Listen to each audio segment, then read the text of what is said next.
Topic of the video for today is stress. Reducing stress.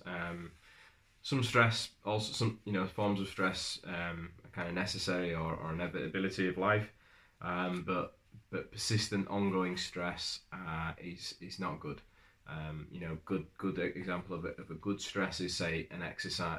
Is exercising, weightlifting, perhaps, I don't know, engaging in public speaking, certain things that sort of build our armour up, so that we can, become a better person.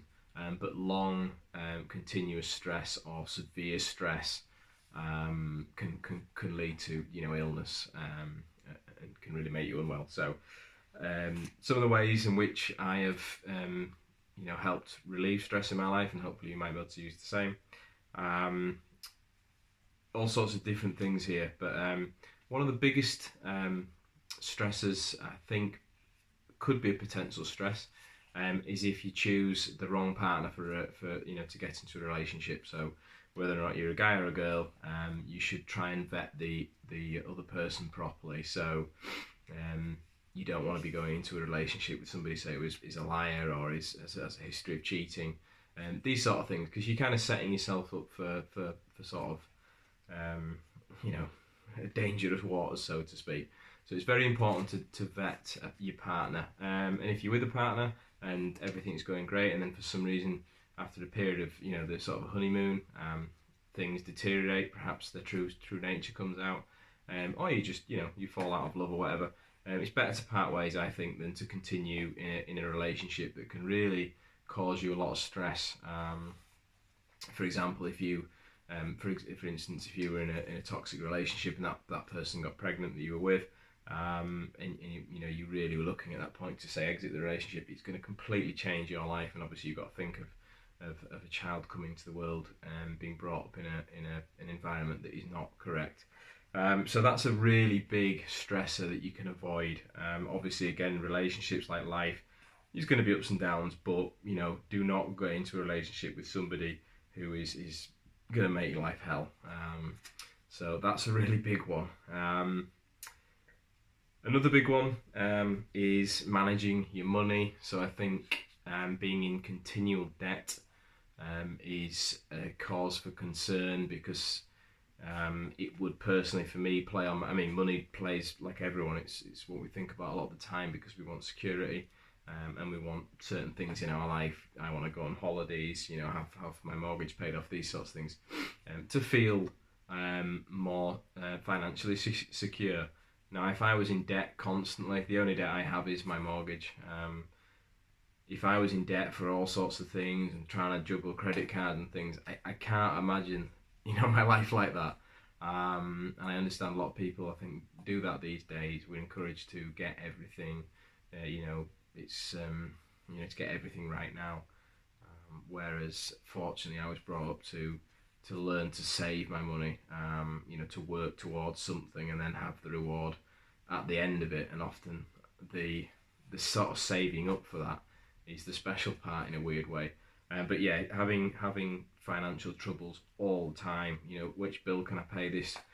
It must be a nightmare for people. I understand a lot of people probably are in this situation, and do what you can to reduce your outgoings. If you can save perhaps on food. I mean, it's difficult, because I encourage people to eat whole foods, which tend to be more expensive than the processed foods. But say if you are eating organic foods, can you save by not getting organic but still eating whole foods? It's not ideal, but it will save you money. Getting your credit cards paid off, saving money on your mobile phone contract, or you getting rid of Sky TV or whatever it is, trying to save on your broadband, trying to save on your home insurance, your car insurance, your gas, your electric, whatever you can do to save, to get to get yourself out of debt, so at least you're on an even keel, and then hopefully start to save. It just builds a bit of a cushion. Having savings reduces stress, in my opinion, because if something does drastic happen, then it's not as drastic if it's a financial thing. Say if my car, I needed to get a new car or something, I deliberately save as much money as I can, so if something unexpected happens, my roof of my house falls in or something, I hopefully can afford to just, you know, take that hit, and it will reduce stress in that way. A massive way to reduce stress is to sleep properly. Again, it's a common sense thing. Same as exercise. I think exercise is a great way of reducing. I say it's a healthy stress, but I also think it reduces stress. It reduces anxiety, in my opinion. If you know, cardio seems to be really good at reducing anxiety. Sleep between 7 and 9 hours a night regularly, a huge benefit, because all the repair is done at night time when you're asleep. Take time off from anything, so a job, even exercise. Like I say, exercise is a good stress, but too much exercise can lead to overtraining, and that is not a good thing at all. You've absolutely hammered your body, really. You know, I've done it once before, and it makes you feel ill, basically. You just start to feel ill. You start to get headaches, your workouts suck, you get really weak, you just feel weird. Well, you feel unwell. You know, it took me a few weeks to realise what was going on. I didn't realise, because I've not done it before. It was a new thing for me. But yeah, make sure you get adequate rest. Rest is where sort of the magic happens. That's where the muscle building is happening. So that's critical, not just for muscle building, but for everything. You know, if you can get a good look at a kid, when they don't get a good night's sleep, they're a nightmare the next day. If they get a really good night's sleep, they're a pleasure to be with. You know, we can control our emotions much better if we get a full night's sleep. You know, take holidays. For me personally, getting away from the country you live in. For me, I live in the UK. Getting abroad, it's a significant break. It only has to be for a week for me. You know, 2 weeks would be even better. But it's kind of you getting away from your local environment. So even going away in the UK, it doesn't give me the same sort of recharge of my batteries as going away abroad is. It's just you're disconnecting from absolutely everything. You're in a different environment. You're in a completely relaxed environment. Oh, you know, usually the weather's warm. You know, you just can completely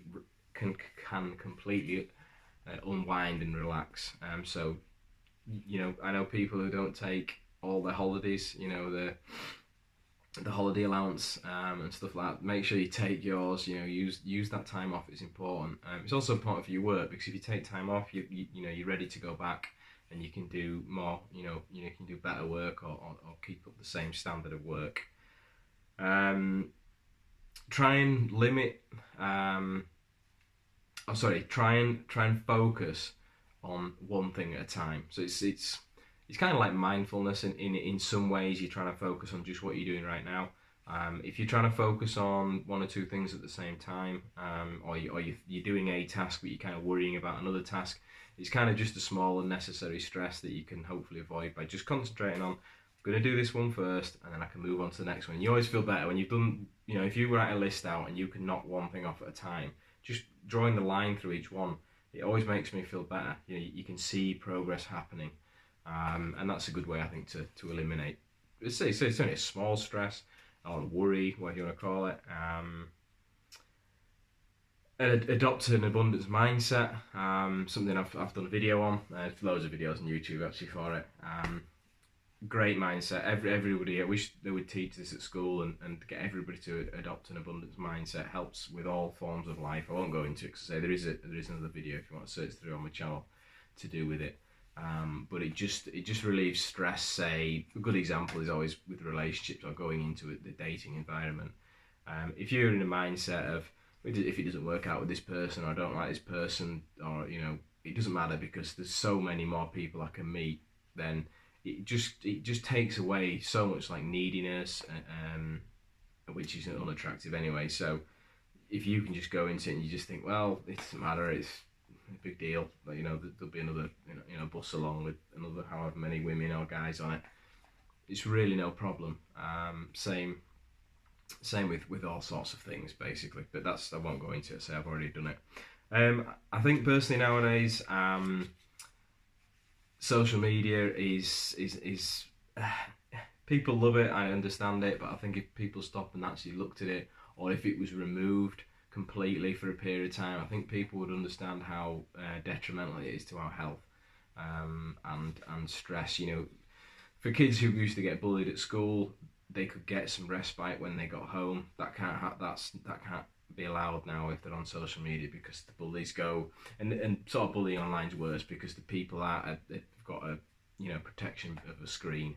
That's why trolls are so you know, negative, to say, to put it politely, is because they hide behind a keyboard. People don't speak the way people speak online to each other, to people's face. You know, it just doesn't work that way. Also with social media, you know, you constantly compare. You know, humans naturally compare ourselves with others.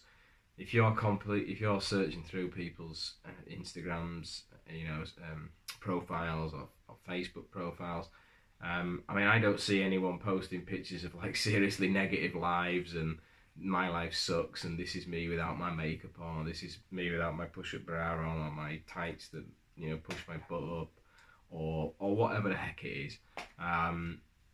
It's it's not good. I don't think, to personally compare. It's not a good way to feel good about yourself, by comparing yourself to people on Instagram and Facebook and things like this. You know, you focus on yourself, focus, you know, on a bit of self-love, and try and limit your time on social media. I think it's going to be beneficial in all sorts of ways. A huge one is to kind of like, you know, vetting for a relationship, is to cut out toxic people within your life, even if that's family members. Now, okay, you're always going to love them, but if they are constantly causing you stress, constantly putting problems, you know, into your court, then you need to, you know, unfortunately, sort of limit your time with those people. You need to get energy vampires out of your life, because they can drain the hell out of you. And, you know, our time is limited on the planet, and we shouldn't have to put up with, you know, other people's problems all the time, because that's their problems. They should be trying to sort it out themselves. Nothing wrong with trying to help people from time to time, or if people ask for advice, to give you honest advice. But like I say, if it's a family member, say, who's in debt themselves and always coming to you to borrow money, or they're always having problems with their their partner, and instead of relieving the relationship, they come and, you know, drag all that with you, and can you sort this out for you? You know, those types of people you need to cut your life. If you work with a particularly toxic person, try and move out of the division you're in. If you have to uproot and completely leave your job, then I would do it. I've done it. It's made a huge difference. No one should be working with toxic people. You know, we go to work to try and do our best job, and sometimes some people at work aren't there to do that, and they want to make your life hell, or they want to make your life and everybody else's life is difficult. It's best to just leave a job. Again, if you have an abundance mindset, it's easy to do this, because you can just say, well, if it doesn't work out at the new job I'm going to, I'll just apply and get another job somewhere else. You won't worry about it as much, and it makes the transition so much easier, and you don't put up with this, like I say, the constant stress of going, or the added stress of going to work, that's completely unnecessary. Like I say, no one should have to deal with that. One other thing that I think is a good way of reducing a sort of a small amount of stress, is if you look around your home. Keep your home tidy, keep things in places where you know where they are. You know, your car keys are always in the same drawer, or always on, you know, hung up. You know, you keep your coats together, you keep things tidy so you can find things. You know, I've got a cabinet, my books are in there, you know, my DVDs or my Blu-rays are in there, type thing. I know where my clothes are, I know where everything is, basically. And it means I don't misplace things, so I don't get that, you know, it is only a small thing, but I have been into people's homes where it's an absolute mess everywhere, and stuff is literally, there's no order to anything. Then it's a good, you know, there's a good chance their life is, they live their life like that. So everything, they're late, you know, the people who are late for everything, they always turn up and they've forgotten their PE kit, or they've forgotten their wallet, or, you know, because they're just not orderly. It's like, if you look at two people's desks in a workplace, and one of the desks is kept tidy, you know, there's sticky notes, say, or a notepad with a list of to-dos type thing, and then you compare it to somebody else's desk, say, things are strewn all over, there's paper piled on top of each other, there's no order to it. There's a good chance that the work colleague with the tidy desk is going to be able to, you know, use their time wisely and complete their tasks, whereas the person whose desk is a complete and utter mess, there's a good chance they might miss something, you know, and then it adds stress to their life because they might get pulled in over it, or somebody has a go about it, or whatever it is, or they're constantly thinking, did I remember that? Did I remember that? Did I remember that? You know, where's that piece of paper? Oh, I can't.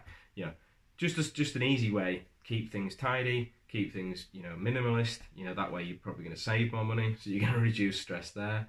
There's some of the big things that I can think of that that we can really do with reducing stress in our lives. I mean, eating healthy as well. You know, if you the better you look after yourself, the better chance you have of having a longer, healthier lifestyle that hopefully won't have illness in it as much, which will also reduce sort of stress. Yeah, and it's vitally important to do that. You know, you will age better if you can keep stress down. Um, you know, it's very, very important. I'm sure anybody who has had significant stress in their life, I've been lucky, I've not had things. I would just say mine is your day-to-day stresses. It could be because I've managed them well, and it's also I'm lucky I've not had devastating things happen to me like some poor people have. So please comment below if there's anything you can think of that I've not put in. That would be great, because you know, I can learn from that. Please give it a thumbs up if any of it's helped you, or you can adopt any of it. And please subscribe to the channel. Best